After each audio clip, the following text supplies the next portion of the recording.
সিদ্ধান্ত এই দেশের রাজনৈতিক দলগুলোর না, এই সিদ্ধান্ত আপনি আমি আমাদের মতন জনগণের। এই সিদ্ধান্ত যে শহীদ মা তার ছেলেকে হারিয়েছে সেই মায়ের। এই সিদ্ধান্ত আমাদের সামনে যে বসে আছে আমাদের আহত ভাই বোনরা, যারা পা হারিয়েছে, চোখ হারিয়েছে, তাদের। আপনারা কি আমার সাথে একমত? আপনারা কি আমার সাথে একমত? আমরা আওয়ামী লীগকে ফেরত চাই না। আমাদের বুকের রক্ত, আমাদের পানির তৃষ্ণা এখনো মিটে নাই।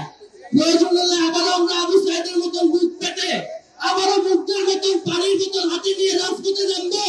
এই ফ্যাসিস্টের বিরুদ্ধে আওয়ামী লীগের নিষিদ্ধের কোনো বিকল্প হবে না। সেটা হোক রিফাইন আওয়ামী লীগ বা যে কোনো ধরনের আওয়ামী লীগই হোক না কেন, আমরা আওয়ামী লীগকে এই জায়গায় আর ফেরত চাই না। আমি আমার কথা শেষ করতে চাই। শেষ করার আগে একটা কথাই বলতে চাই, মাতৃভূমি অথবা মৃত্যু। ধন্যবাদ।